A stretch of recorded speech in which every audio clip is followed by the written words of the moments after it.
En primer lugar, vamos a escuchar al magistrado Luis Enrique Cordero Aguilar. Él, como saben, pues es licenciado en Derecho y Ciencias Sociales por la Universidad Autónoma Benito Juárez de Oaxaca, es maestro en Filosofía y Filosofía del Derecho y Política, y pues como saben ha participado en muchas actividades académicas, es el promotor, el autor en la Sala de Justicia Indígena de una resolución reciente que marca un hito en el Estado mexicano, el caso de la comunidad indígena de San Cristóbal Suchixtlahuaca, que llegó a la Corte y propició un pronunciamiento importante relacionado con la existencia de la justicia indígena. Perdón que me haya extendido, pero magistrado, tiene usted la palabra. Adelante. Muchas gracias, mi buen Hugo. Muchas gracias a todos los que nos siguen por las redes. La verdad que es un gusto estar aquí en esta mesa que lleva por título Diálogo entre Justicias. Coincidir aquí con expertos y expertas como Mariana Yumbay, como Daniel Cerqueira, ¿sí? Y muchísimas gracias a LIMPI por todo el apoyo para la realización de este seminario internacional. Bueno, yo voy aquí a, si me pueden habilitar para compartir mi pantalla, este diálogo entre justicias. Y bueno, yo empezaría diciendo que el diálogo se da entre dos o más, ¿sí? Y por un momento también diría que en un estado monocultural, que es lo opuesto a un estado pluricultural, ahí no se da el diálogo. En un estado monocultural no hay diálogo, porque hay únicamente la justicia del Estado. Hay este monopolio por parte del Estado para la impartición de justicia. No hay más justicia que la justicia del Estado.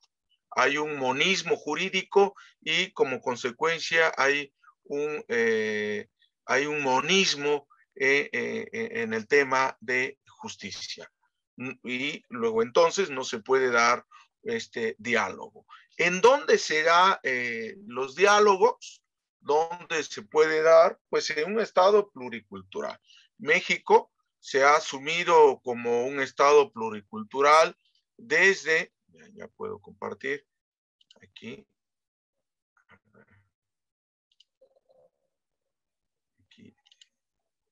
sí, ya se ve, ¿verdad? Bueno, en un estado pluricultural, México se ha asumido desde 1992 como un estado pluricultural y creo que desde ahí ha ido creando sus diseños para precisamente visibilizar la otra justicia, la justicia de los pueblos y las comunidades indígenas y emprender este diálogo, ¿sí? Oaxaca, yo quiero manifestarlo, aun cuando México se asumió como un país pluricultural, ¿sí? Desde 1900, con la reforma de 1992, es hasta 2001 con la reforma. Bueno, antes en 1991 ya había ratificado, ¿sí? Y entrado en vigor el convenio 169, y ahí en los primeros artículos, el octavo, el noveno, del convenio 169, pues ahí hay un reconocimiento sobre la justicia indígena. En 1998, Oaxaca es el primer país, el primer estado del país donde hace un reconocimiento expreso en el artículo 112, ¿sí? De lo que es hoy el artículo 112, y hay un reconocimiento expreso sobre la jurisdicción indígena, ¿sí? El primer país que lo hace en Sudamérica es Colombia, y bueno, ahí todos los países o la parte de buena parte de los países de la región, ¿sí? Hay este reconocimiento y bueno, Oaxaca lo hace desde 1998. Después, México lo hace en esta reforma al 2 constitucional que se da en el 2001. ¿A qué justicia nos estamos refiriendo? Yo me gustaría poner aquí en un sentido restringido como jurisdicción indígena o justicia indígena. La jurisdicción indígena es el derecho de las comunidades indígenas por mandato convencional y constitucional, mediante el cual sus órganos internos que tienen la potestad, que les otorgan sus sistemas normativos para dar solución a las controversias que se generen en sus comunidades o territorios. Y en un sentido amplio, como una garantía de los derechos de los pueblos indígenas o justicia para los indígenas. Y en este sentido, la justicia indígena en sentido amplio ya no solo comprende en reconocer y garantizar sus instituciones y formas de regular y resolver conflictos conforme a sus sistemas jurídicos, sino ahora tiene que ver con el derecho fundamental de acceso a la justicia, que comprende acercar la justicia estatal a los pueblos indígenas para garantizar los derechos de los pueblos indígenas. La justicia para los indígenas, en sentido amplio, que precisé este concepto, ¿sí? Comprende cómo el Estado garantiza los derechos de los pueblos y comunidades indígenas reconocidos convencional y constitucionalmente. El marco jurídico internacional y el marco, sobre todo el marco constitucional que está establecido en el 2 constitucional, establece ahí un régimen de autonomía basándose, teniendo como un eje fundamental la libre determinación de los pueblos. Y aquí es muy importante cómo se va a dialogar, ¿sí? Aquí, aun cuando la Constitución del Estado mexicano no hay un reconocimiento expreso, ¿sí?, de sujetos de derecho, aunque la Sala de Justicia Indígena en sus resoluciones ha dicho que implícitamente hay este reconocimiento de sujetos de derecho de los pueblos indígenas desde el momento en que reconoce la Constitución la libre determinación y autonomía y le otorga una serie de derechos. Y fundamentalmente hay este reconocimiento en todas estas tres apartados fundamentales, el apartado A, el apartado B y el apartado C, que se ocupa sobre los derechos de los pueblos afromexicanos. Y ahí está este reconocimiento a la jurisdicción indígena, al territorio indígena, al desarrollo que también implica, ¿sí?, el derecho, ¿sí?, que tiene las comunidades, los pueblos indígenas, para que el Estado le otorga recursos económicos para que puedan emprender su propio desarrollo. El reconocimiento del autogobierno y el reconocimiento de sus sistemas normativos y instituciones comunitarias. En base a este marco, ¿cómo emprende el Estado este diálogo? ¿Sí? El acceso a la justicia para los indígenas tiene dos entradas, evidentemente que la que le otorga su propio pueblo o comunidad. Se refiere al reconocimiento de la existencia y competencia de las autoridades indígenas como instancias legítimas para la solución de sus controversias. Y la que le brinda el Estado, si es la otra entrada, tiene que ver con la garantía de acceder de manera efectiva e igualitaria a la potestad del Estado para la defensa de sus derechos en una controversia planteada y que se resuelva de manera justa. Aquí, evidentemente, que el acceso a la justicia tiene también el Estado que garantizar, ¿sí?, este derecho que tienen los pueblos y las comunidades indígenas de garantizar su derecho también, ¿sí?, de impartir justicia a los pueblos y comunidades indígenas. El Estado, todo Estado de Derecho, el lenguaje del Estado de Derecho es el derecho. El Estado se comunica a través del derecho. En un Estado pluricultural cabe la pregunta, ¿cómo el sistema jurídico reconoce y garantiza esa pluriculturalidad? ¿Sí? Y aquí podemos mencionar dos tipos de diálogo, ¿sí? Uno vertical y otro horizontal. Desde mi perspectiva, creo que el diálogo vertical, que es el que impulsa la posición multicultural y liberal, ¿sí? Y bueno, desde el Estado, ¿sí?, en muchas ocasiones yo pongo, por ejemplo, el ejemplo de cómo accesan los pueblos, las personas indígenas a la representación política del Estado. ¿Sí? La posición liberal dice, bueno, pues a través de cuotas de los partidos indígenas, ¿sí? Los partidos indígenas pues no son instituciones, los partidos, perdón, y las acciones afirmativas, o los partidos políticos, no son instituciones propias de los pueblos y las comunidades indígenas. Y hay un gran debate en América Latina, ¿sí? Sobre este punto. ¿Cuál es la posición del movimiento indígena? Bueno, pues la posición es precisamente, no, yo quiero accesar, ¿sí? Yo quiero accesar a la representación política a través de mis mecanismos, a través de mis procedimientos, a través de mis formas, ¿sí? Sabemos en México, en Oaxaca, en lo particular, que la Asamblea Comunitaria, ¿sí? Es una institución fundamental para el acceso a la representación, sobre todo política, municipal y comunitaria, ¿sí? Entonces, en Oaxaca está esta tarea pendiente, digámoslo así, cómo se accesa, ¿sí? Los pueblos y las comunidades indígenas, las personas hacia las instituciones del Estado. Creo que Oaxaca, en el reconocimiento del autogobierno, ha hecho una construcción ahí de su pluriculturalidad, precisamente para emprender estos diálogos horizontales, ¿sí? Por eso hice esta distinción de vertical, horizontal. Es decir, yo te reconozco la posición vertical, la posición liberal, yo te reconozco, pero desde mis instituciones, ¿sí? Y así podemos hacer también estos ejemplos en la administración de justicia, en la administración pública, en la representación política, como yo lo manifestaba en un momento.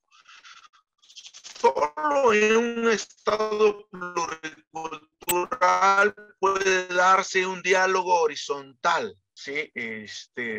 Para los que apenas se introducen en este tema, el término del multiculturalismo es para realizar una descripción de la multiplicidad de culturas que existen en un determinado espacio estatal o internacional, planteando su reconocimiento o tolerancia dentro de un Estado liberal. En ese contexto, el multiculturalismo se concibe como un relativismo cultural, es decir, una separación o segregación entre culturas demarcadas y cerradas sobre sí mismas, sin relacionarse. Actualmente es el de mayor uso global, orientando políticas estatales de corte liberal, lo emplean más en Europa y en Norteamérica. En cambio, este concepto de pluriculturalismo es un concepto más usado en América Latina para referirse a la realidad histórica y social de la región donde los pueblos indígenas y afros han convivido, donde el mestizaje, la resistencia y las diferencias han sido parte de la realidad. Y la interculturalidad significa, en términos muy generales, entre este diálogo, ¿sí? En términos muy generales, entre culturas. Este diálogo entre culturas, pero no un simple contacto entre culturas, sino una interrelación. Un diálogo horizontal entre dos o más culturas en términos equitativos y en condiciones de igualdad para entender saberes, instituciones, procesos, prácticas, lógicas y racionalidades distintas, y con motivo de este diálogo se nutren, se recrean, se reinventan saberes, instituciones, prácticas, lógicas y racionalidades, siempre cargadas de creación y tensión porque permanentemente están en construcción. La interculturalidad, pues, intenta romper con la historia hegemónica de una cultura dominante y otras subordinadas, y de esta manera reforzar las identidades tradicionalmente excluidas para construir en la vida cotidiana una convivencia de respeto y de legitimidad entre todos los grupos de la sociedad, ¿sí? El marco normativo internacional y nacional sobre los derechos de los pueblos indígenas no debe verse como un simple catálogo de nuevos derechos, sino como una serie de principios, valores, normas generales de derechos humanos contextualizado bajo las circunstancias históricas, culturales y sociales de los pueblos indígenas. Ello supone otra manera de entender el derecho. Más bien nos obliga a situarnos bajo la lógica del pluralismo jurídico y con ello ubicarnos bajo la perspectiva intercultural. Por tanto, entendemos por interculturalidad la interacción, contacto y comunicación entre culturas de manera simétrica y horizontal.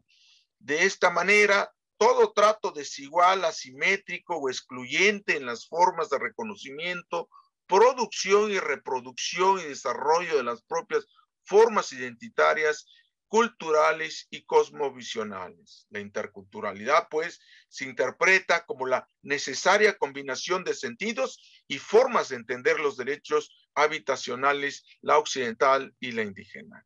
Y la interdependencia entre debe entenderse como la complicidad y el apoyo de este derecho en otros derechos indígenas, individuales y colectivos. Se trata de abrirse a una comprensión de los derechos habitacionales tensionada por el sentido individual y colectivo de los derechos.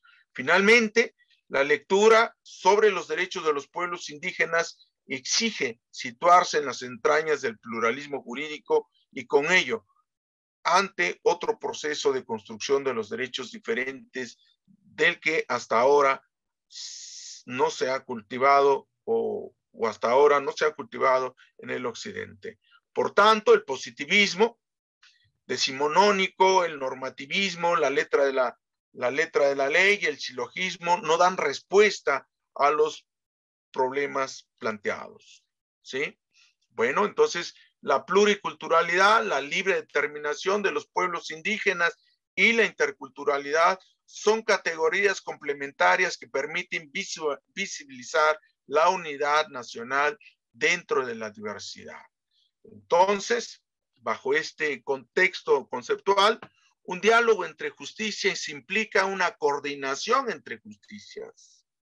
Ahora, recientemente, hace un mes y medio, se presentó en el estado de Oaxaca, se presentó en el Tribunal Superior de Justicia del Poder Judicial del estado de Oaxaca, un protocolo de coordinación entre las justicias o las justicias del estado y la indígena. ¿Sí? Creo que es un protocolo único, primero en su tipo, ¿sí? Que se expide en el Estado mexicano o en el país de México. Y precisamente lo que se pretende es esa coordinación, este diálogo que debe de existir entre estas dos justicias. Y aquí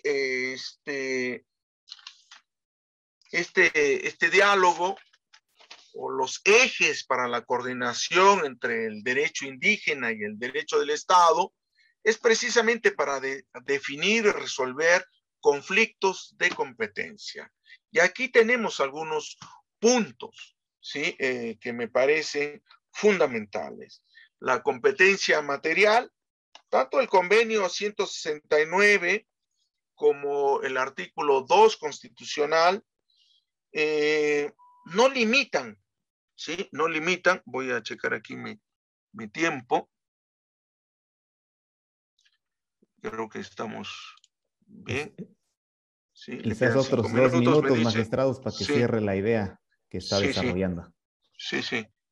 2 minutos. Bueno, tanto la competencia material, territorial, personal y temporal, ¿sí?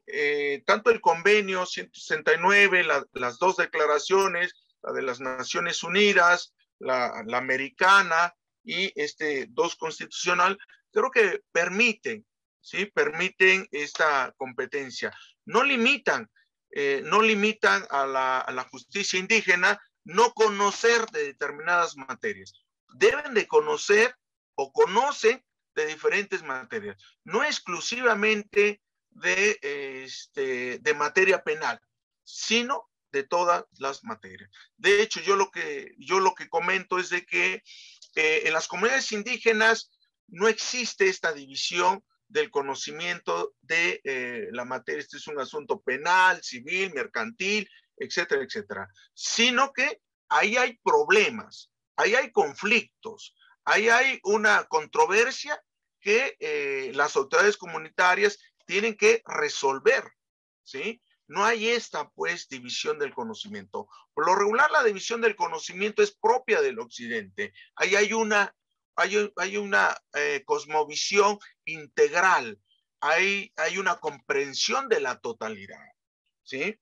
Entonces, no nos limitan, ¿sí? Como decía el relator en su conferencia, no se da, y tenemos que despojarnos de este síndrome de la gallina, ¿no?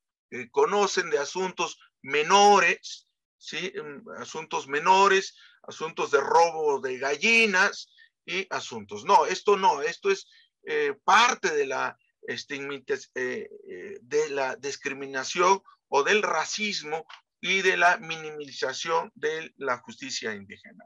La justicia indígena puede conocer de todos y de cualquier delito.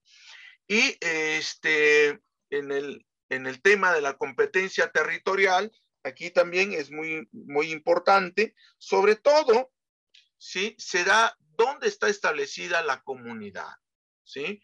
Pero hay un gran debate, ¿sí? Sobre todo la Corte Interamericana que ha definido el territorio indígena y que comprende, ¿sí? No nada más donde está asentada la comunidad, sino también en aquellos otros lugares donde ellos realizan ciertas actividades, llámese rituales o algún otro acontecimiento importante para los pueblos y las comunidades indígenas. Y también esta idea de la competencia personal, está el debate, ¿sí? Si únicamente entre indígenas o bien puede haber entre indígenas y no indígenas, o bien de esta comunidad y de otra comunidad. Este marco normativo internacional no lo señala. Si está dentro de la comunidad o dentro del territorio indígena, por supuesto, la justicia indígena tiene competencia para resolver, ¿sí? Esto evidentemente traería estos ejes de coordinación para definir estos conflictos de competencia. Lo que se pretende es precisamente la descriminalización del derecho y de la justicia indígena, ¿sí? Generar estos mecanismos de respeto de los derechos indígenas, estos mecanismos de respeto de la jurisdicción indígena y también y esto tiene que, evidentemente, generar estas declinaciones de competencias a los sistemas normativos de los pueblos indígenas por parte del Estado, ¿sí? Sería este reconocimiento de este respeto. Y creo que esto traería como consecuencia este diálogo y también este fortalecimiento y pautas de relación entre autoridades del Estado con los pueblos y las comunidades indígenas, mecanismos de colaboración, de apoyo entre los sistemas, procedimientos para resolver denuncias por presuntas violaciones de derechos humanos por parte de los sistemas normativos de los pueblos y comunidades indígenas. Y aquí Oaxaca puso como estos mecanismos, como estos procedimientos, la Sala de Justicia Indígena sí contribuye o qué tanto contribuye ser este mecanismo para emprender este diálogo horizontal de diálogo entre las justicias.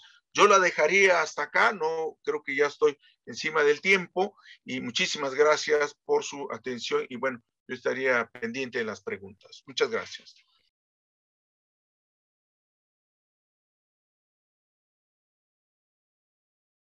Vamos a escuchar ahora a nuestra hermana Mariana Yumbay Yayico.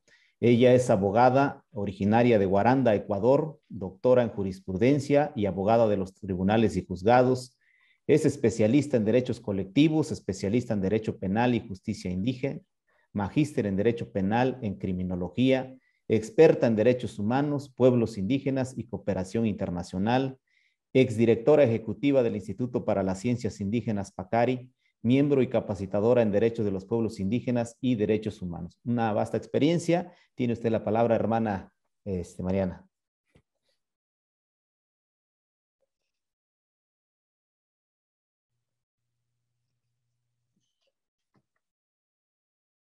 Creo que tiene apagado su micrófono, Mariana. Sí. Hola, Adelante. bueno, muy buenas tardes. Muchas gracias, Hugo. Para mí realmente es un gusto enorme compartir este espacio con importantes panelistas de México, y también quiero aprovechar agradeciendo la invitación y esta posibilidad de compartir lo que estamos haciendo en cada uno de nuestros países, ¿no es cierto?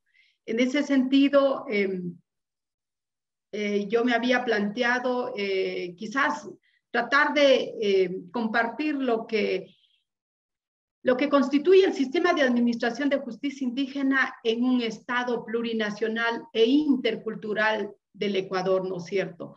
Quizás haciendo una reflexión de lo que está en la teoría y lo que realmente se ha avanzado en la práctica, ¿no es cierto? Para el efecto, sí me parece pertinente señalar que en el caso ecuatoriano, cuando se constituye en 1830 el Estado ecuatoriano, se adopta la primera constitución y obviamente hasta el año de 1997 han existido alrededor de 19 constituciones. Sin embargo, en ninguna de estas se reconoce la existencia de los pueblos y las nacionalidades indígenas. No obstante, producto de la lucha continua y del derecho a la resistencia, yo diría, de los pueblos indígenas, se logra que se produzca la reforma constitucional del 98 y posteriormente también una profundización, yo diría, de un nuevo modelo de Estado con la Constitución del 2008, ¿no es cierto? Si bien es cierto, la Constitución del 2008 reconoce al Estado ecuatoriano como un Estado plurinacional e intercultural. Son las dos características muy importantes que se incorporan en esta nueva normativa, lo que posibilita, obviamente, a construir definitivamente un nuevo modelo de Estado, ¿no es cierto? Y que desde la perspectiva de los pueblos indígenas implica cambiar la estructura en sí del Estado, ¿no es cierto? Fundar un nuevo Estado.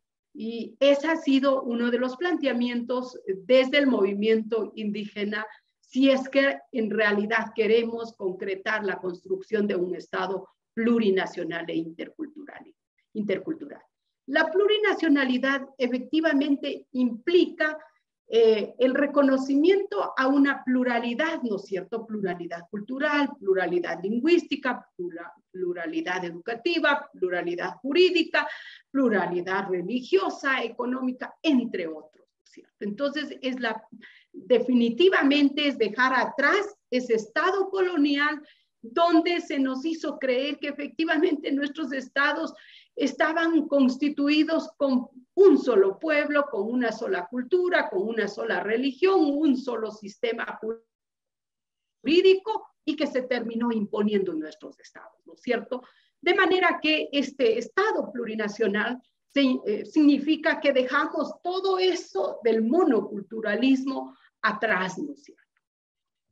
Ahora bien, en cuanto se refiere a esta misma norma constitucional, es importante tener en cuenta que en el caso ecuatoriano también se reconocen nuevos sujetos de derecho.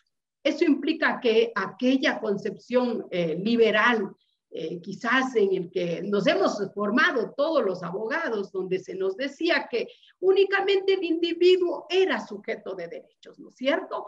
Eso se rompe obviamente con esta nueva normativa y esta nueva característica constitucional, dando paso efectivamente al reconocimiento de los sujetos, más bien se reconoce a las comunas, comunidades, pueblos y nacionalidades como sujetos colectivos y titulares de los derechos constitucionales y aquellos consagrados en los distintos instrumentos internacionales. O sea, se reconoce por primera vez en la historia a los sujetos colectivos de derechos, ¿cierto? Por otro lado, también se reconoce a la naturaleza como otra sujeta de derechos, ¿cierto? Son estos paradigmas que se incorporan en la nueva Constitución de la República. Ahora bien, hablando de la pluralidad jurídica, efectivamente, yo creo que, bueno, en todos nuestros países ha estado siempre vivo, presente, los sistemas jurídicos de los pueblos indígenas. Y digo sistemas jurídicos porque no hay un solo sistema jurídico, ni siquiera dentro de los pueblos y las nacionalidades indígenas, sino que hay diversos sistemas jurídicos, ¿no es cierto? En ese sentido, estos sistemas jurídicos han venido viviendo, obviamente, en una exclusión y en una clandestinidad, ¿no es cierto?, dentro de este Estado, ¿no es cierto? De manera que en la Constitución, tanto del 98 como del 2008, en el caso ecuatoriano, se reconoce al sistema de administración de justicia indígena constitucionalmente. Y obviamente se establece que las autoridades de las comunas, comunidades, pueblos y nacionalidades, dice, tienen funciones jurisdiccionales, de manera que pueden resolver sus conflictos internos dentro de su ámbito territorial en base a sus normas, a sus procedimientos, a su derecho propio. Obviamente establece el límite que es el respeto a los derechos humanos previstos en los distintos instrumentos.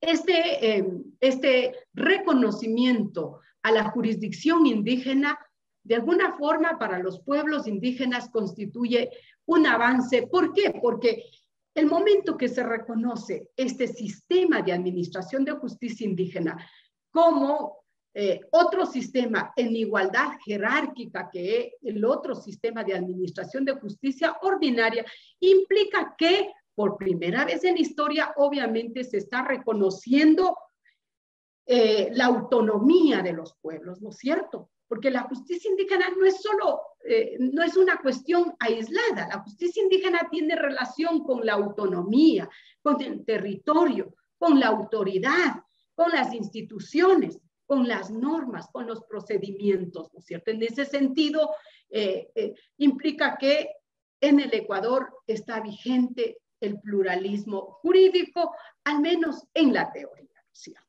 Si bien es cierto, ya han transcurrido más de 10 años de esta vigencia de este Estado plurinacional e intercultural. No obstante, sí, yo quisiera traer a este espacio un poco contarles, ¿no es cierto?, cuál ha sido nuestra experiencia realmente de vivir en un Estado plurinacional e intercultural, de vivir en un Estado donde se reconoce constitucionalmente la pluralidad jurídica. ¿Y qué es lo que está pasando en la práctica, no es cierto? Si bien es cierto, cuando se aprobó la Constitución del 2008, los pueblos indígenas lo celebramos, porque realmente creíamos que las autoridades que venían administrando justicia hasta esa época ya no iban a ser perseguidos, ¿no es cierto?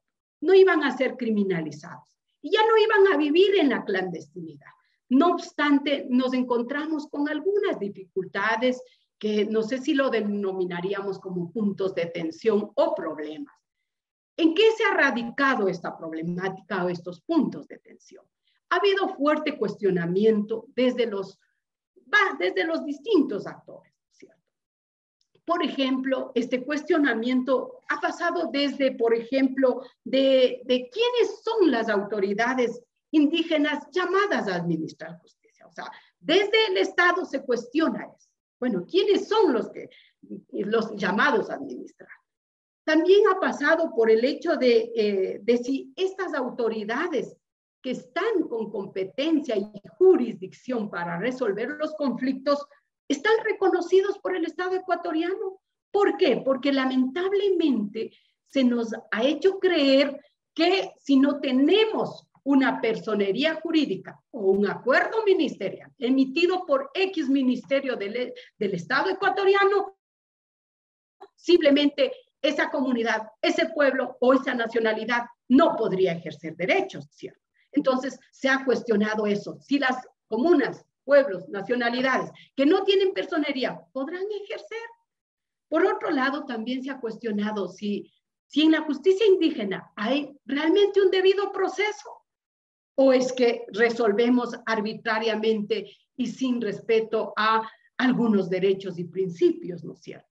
De la misma forma, se ha cuestionado si dentro del sistema de administración de justicia indígena hay procedimientos o no hay procedimientos, ¿no es cierto? Nos hemos visto abocados también,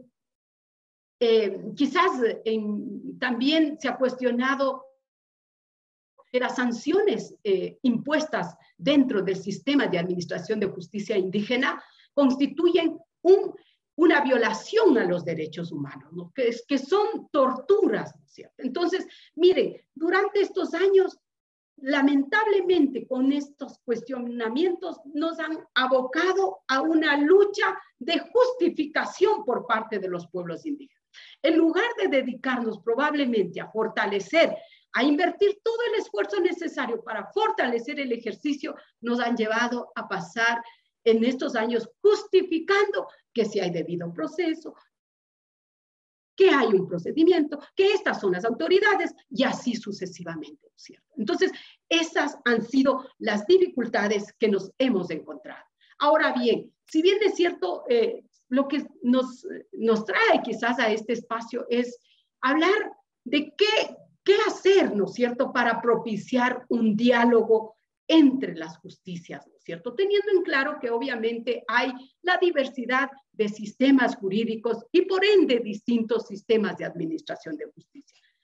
Pasa obviamente, si queremos crear ese espacio propicio para un diálogo, pasa por un proceso de descolonización, una descolonización de pensamientos, de sentires, de actuares, de entender, de interpretar, ¿no es cierto? Si no hacemos ese ejercicio de descolonizar nuestros pensamientos, no vamos a lograr, lamentablemente, esa construcción de un Estado plurinacional. Por otro lado, pasa también por un ejercicio de desaprender.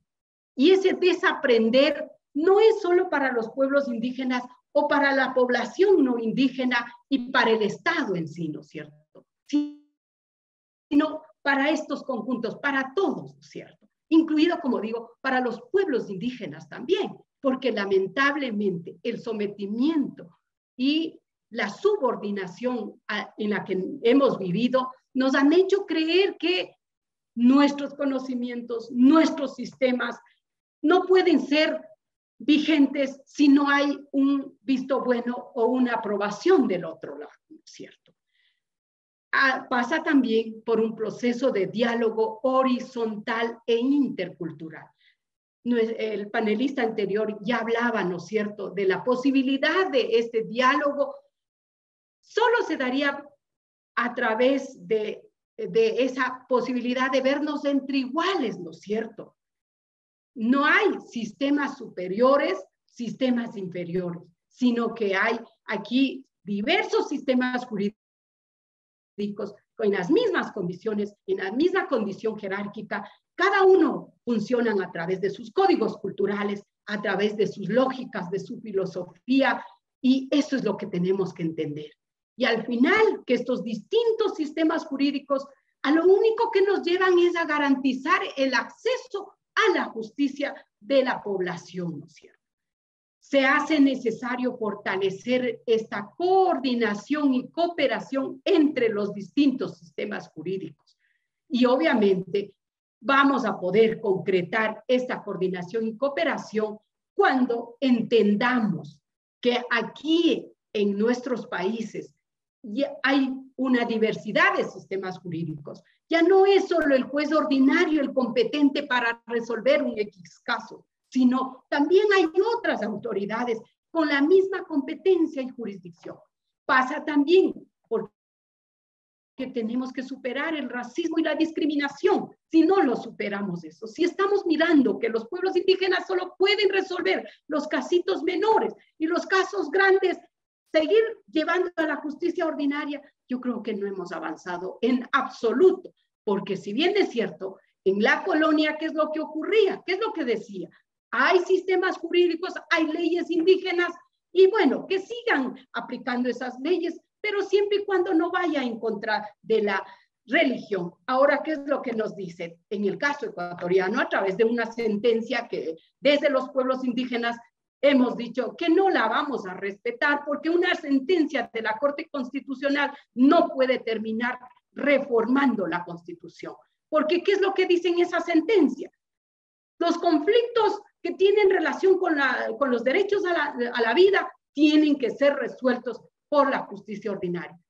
Nosotros nos preguntamos, ¿en qué parte de la Constitución dice eso? Entonces, lamentablemente esa sentencia es realmente está bien para un Estado colonial, pero no para un Estado plurinacional e intercultural. En ese sentido, yo creo que hay todos estos desafíos con los cuales tenemos que todavía trabajar y enfrentar, y obviamente necesitamos la voluntad, el compromiso y la voluntad política y jurídica del Estado y de todos los actores. Caso contrario, tendremos escrito artículos, derechos muy interesantes en la Constitución y lamentablemente quedarán en letra muerta. Muchísimas gracias y espero no haberme pasado del tiempo.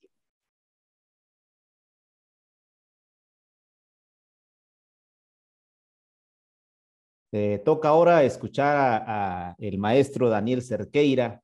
Él es miembro de la Fundación para el Debido Proceso, un aliado importante de los pueblos indígenas en México y en particular en Oaxaca.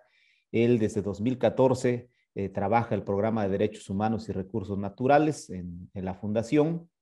Está realizando trabajos de investigación, cabildeo y difusión de información sobre afectaciones a derechos humanos provocados por megaproyectos extractivos y de infraestructura. Es maestro de estudios legales internacionales con distinción honorífica por la Universidad de Georgetown, Estados Unidos. Es también maestro en el programa de Estado de Derecho Global y Democracia Constitucional de la Universidad de Génova en Italia. Fue abogado en la Comisión Interamericana de Derechos Humanos, desempeñando funciones de relatoría especial para la libertad de expresión. Ha trabajado también en el Grupo de Protección responsable para el seguimiento de solicitudes de medidas cautelares y en la sección de la Secretaría Ejecutiva de la CID. Yo quisiera también agregar que es un experto, un aliado también de los pueblos, conocedor de la realidad mexicana, y ha estado muy pendiente del tema de los pueblos en la materia que hoy nos ocupa. Vamos a escuchar con atención la intervención entonces de Daniel Cerqueira. Adelante, Daniel. Muchísimas gracias, doctor Hugo Aguilar. Es un gusto acompañarles el día de hoy. Quisiera también saludar a quienes me antecedieron, al magistrado Luis Cordero y a la magistrada Mariana Yumbay. También felicito por la organización de un evento tan amplio como siempre en Oaxaca. Está en la vanguardia, ¿no? En la reflexión jurídica e intelectual sobre ese tema tan importante para nuestra América, que es el pluralismo jurídico. Y eso es claramente producto también de las luchas de varias comunidades indígenas en el estado de Oaxaca, que han de alguna forma logrado provocar también la evolución del propio derecho y de la administración de justicia en este estado, que es un estado tan maravilloso que, bueno, lamentablemente por razones de la pandemia no me es posible acompañarles presencialmente. Les extiendo también un saludo de la directora de la Fundación para el Debido Proceso. Es una persona que tiene en Oaxaca también su corazón desde hace varios años. Cata Salazar lamentablemente no nos ha podido acompañar al día de hoy. Yo tengo una pequeña presentación que quisiera compartir solo para confirmar que ustedes la ven. Por favor, si puede hacer el gesto de ocasión para confirmar que la ven en sus pantallas. Se visualiza Daniel. Adelante. Listo. Antes que nada quisiera puntualizar algunos aspectos conceptuales, ¿no? ¿A qué nos referimos cuando hablamos de pluralismo jurídico? Las personas que me antecedieron tienen una enorme experticia en eso.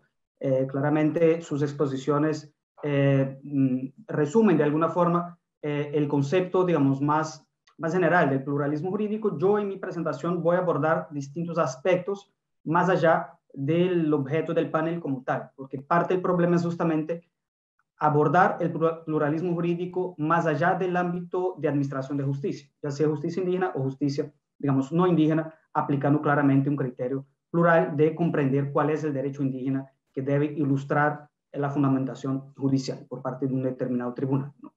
Bueno, en términos muy generales, si pensamos el derecho como una suerte de interacción social y cultural, claramente el derecho positivo de una sociedad centralizada, como suele ser las sociedades reguladas bajo las constituciones liberales del siglo XIX, el único derecho posible es el derecho positivo, ¿no? Que se deriva de la Constitución y de las normas habilitantes, las distintas ramas del derecho.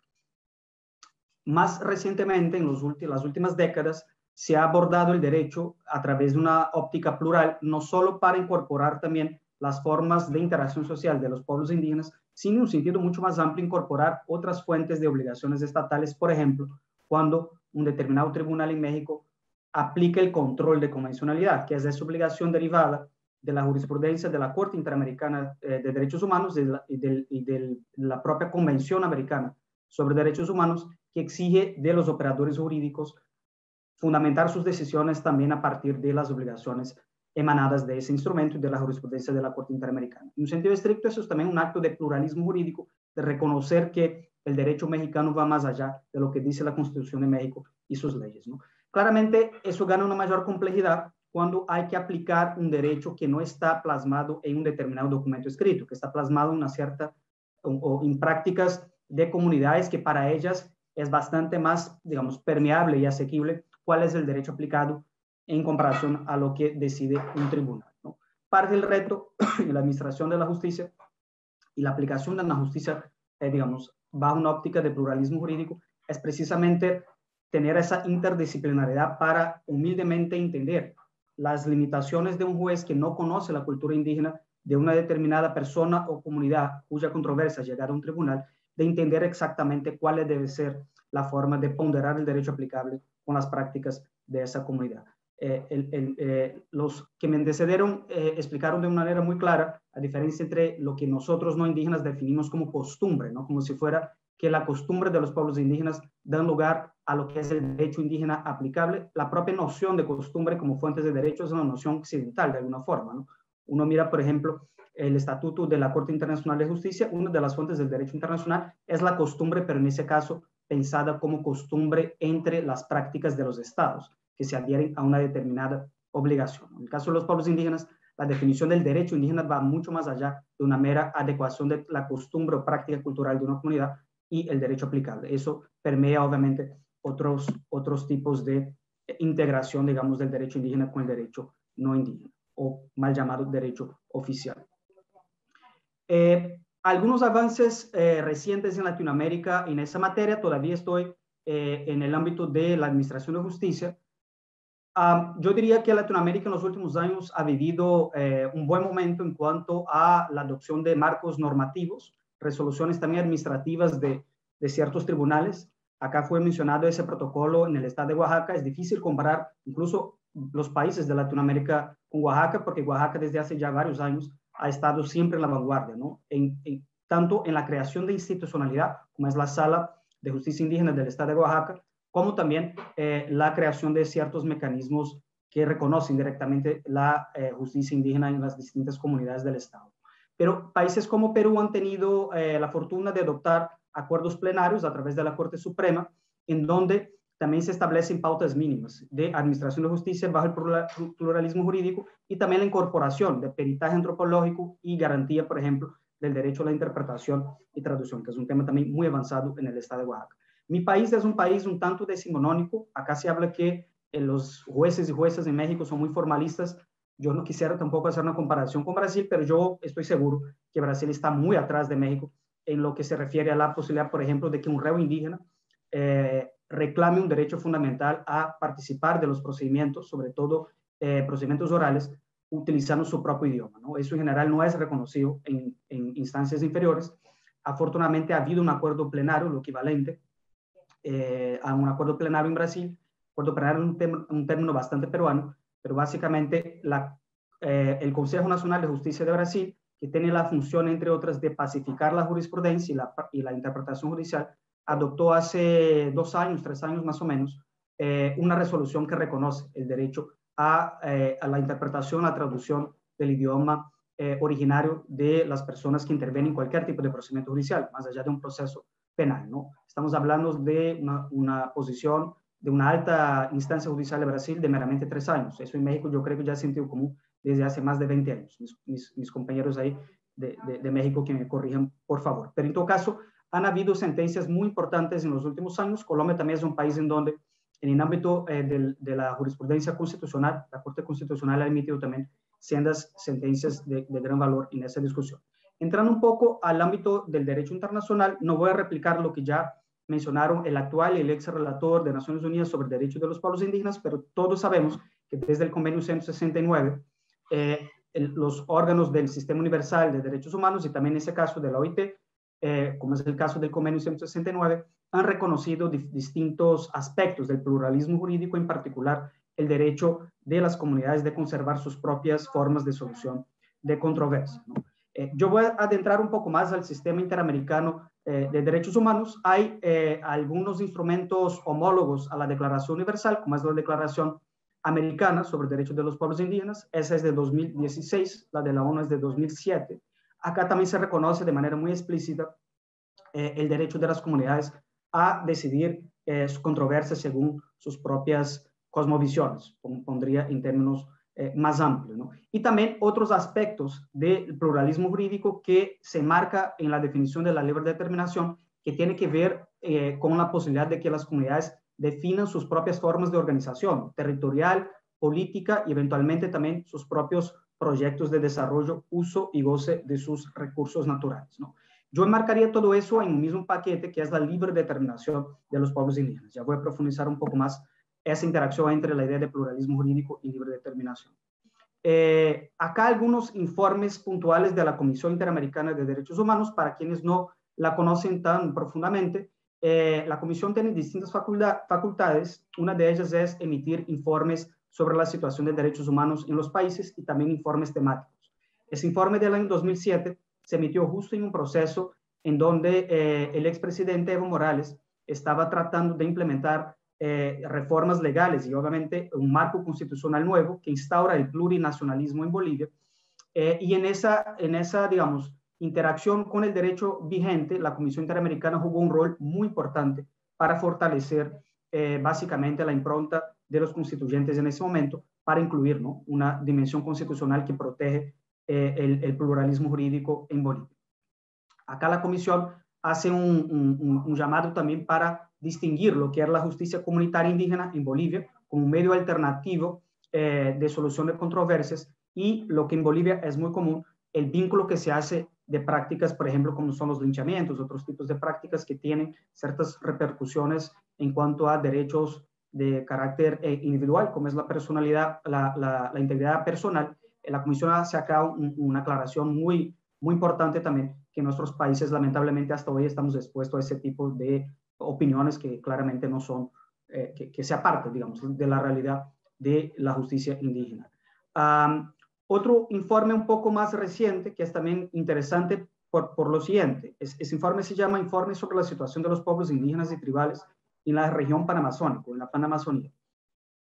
Acá la Comisión hace una lectura no solo de la forma de los pueblos indígenas solucionar sus propias controversias, sino también el propio alcance de ciertos derechos fundamentales, como el derecho al medio ambiente equilibrado, a través de la cosmovisión de los pueblos amazónicos, ¿no? Yo creo que eso también es un ejercicio pendiente entre los operadores del derecho, de ir más allá de reconocer la administración de justicia autónoma indígena y también pensar en el derecho aplicable o el contenido del derecho aplicable según la cosmovisión de los pueblos indígenas. Esa tendencia se vio reflejar en una sentencia de la Corte Interamericana de Derechos Humanos, también reciente, llamado caso Laca-Honjat contra Argentina. Es una serie de comunidades indígenas del norte de Argentina, en donde la Corte Interamericana concluye, por ejemplo, que si bien no se había probado que los ríos de esas comunidades habían sido contaminados, declara violado el derecho al agua, en tanto esas comunidades fueron privadas del uso ancestral que hacían de esos recursos hídricos para fines de prácticas incluso religiosas, ¿no? Entonces, el derecho al agua en ese caso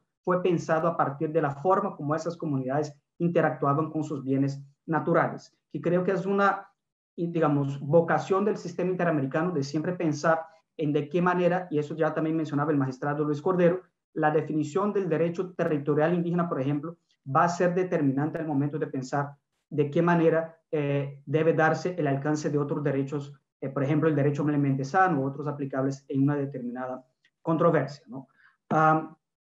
Tratando de avanzar, acá meramente un caso, de manera muy breve, un caso mexicano que dio origen a un acuerdo de solución amistosa, es un caso relativo a la península de Yucatán, y a raíz de esa solución amistosa, el Estado de Yucatán, el Poder Judicial de Yucatán se comprometió a revisar todas las sentencias penales en donde los reos no habían contado con la debida interpretación y traducción en ese marco. Acá también una contribución tanto de México como de la Comisión Interamericana en ese rubro. Otros avances y pronunciamientos relevantes de los órganos del sistema interamericano, mencioné algunos de ellos. Hay una serie de otros que tampoco me da el tiempo de hacer acá un digesto, pero quisiera mencionar más bien uno que vendrá o está en camino, que debe ser notificado a la opinión pública en los próximos meses. Es un informe sobre la libre determinación de los pueblos indígenas, que está a cargo de la actual relatora, Antonio Rejuela, que a su vez también es presidente de la Comisión Interamericana, y ese informe de hecho fue anunciado su elaboración en noviembre del año pasado en una audiencia pública, en donde participaron varias organizaciones indígenas de México, ¿no? Ese informe tendrá una contribución inestimable a esa discusión, y creo que buena parte de lo que va a estar ahí contenido tiene más que ver precisamente a la autonomía indígena con relación a sus territorios, a sus formas de deliberación y la gestión de sus recursos naturales. No se espera que ese informe tenga un apartado tan amplio sobre justicia indígena. La Comisión Interamericana en eso ha dado pasos a un tanto más, yo diría, o menos ambiciosos que los organismos de Naciones Unidas, pero ciertamente va a dar un marco bastante útil al momento también de aplicar el derecho indígena y también respetar, ¿no?, las formas autónomas de gestión territorial por parte de los pueblos de nuestro continente. Acabo de ser avisado, de hecho, de manera quizás con primicia por Hugo Aguilar, de que todo indica que ya va a formalizarse el acuerdo para que las comunidades de Copude, de los valles centrales de Oaxaca, sean reconocidas en su derecho territorial autónomo en la gestión, ¿no?, de ese acuífero, que ellas mismas, ¿no?, la recuperaron. Yo creo que llega en un excelente momento justamente de repensar la agenda de derechos humanos de los pueblos indígenas, incluso la agenda del sistema interamericano, más allá del derecho a la consulta previa. Acá, si bien hubo un proceso de consulta, el gran entrave es básicamente garantizar la autonomía de esas comunidades sobre sus territorios y sobre sus recursos naturales, ¿no? Y yo estoy seguro que el informe de la Comisión Interamericana va a ser también, yo diría, marcar un divisor de aguas para también abordar esa forma que en muchos casos como esos, afortunadamente el Estado mexicano, en este caso el gobierno federal, ha dado el paso determinante para que esas comunidades realmente puedan gozar de su autonomía. En materia de, perdón, de avances, yo me quedé acá con avances futuros. Yo prefiero avanzar, pero ya me queda corto de tiempo. Quisiera mencionar más bien algunos desafíos y asignaturas pendientes para un diálogo efectivo entre justicias, ¿no? Una de esas asignaturas es claramente la necesidad de que los órganos como la Comisión y los organismos del Sistema Universal presten un poco más de atención a la situación de compañeros y compañeras indígenas que han sido detenidos a raíz de acudir a sistemas alternativos de controversias y del ejercicio del pluralismo jurídico, ¿no? Es un tema todavía que en el continente se ve a diestra y a siniestra. Yo diría que hace falta también un diagnóstico un poco más amplio por parte de la propia Comisión Interamericana, que difícilmente será abordado en ese informe, pero queda pendiente la necesidad también de considerar ese tipo de detención inconvencional y demandar de los poderes judiciales la liberación de esas personas. Y otra asignatura pendiente que creo que será llenada en gran medida por parte de ese informe, pero que nos plantea la necesidad de una discusión que interactúa con otros espacios más allá del sistema, de los sistemas internacionales de derechos humanos, tiene que ver con la autonomía de los pueblos y comunidades al momento de diseñar sus propias estrategias de mitigación y adaptación al cambio climático. Hemos visto en la última COP en Glasgow una serie de llamados de comunidades indígenas para que se les reconozca, por ejemplo, algún tipo de beneficio compartido, que es un derecho previsto en el propio convenio 169 de la OIT, al momento de preservar su medio ambiente o incluso restaurarlo, que tiene básicamente un interés muy amplio por parte de los marcos dirigidos a la mitigación del cambio climático.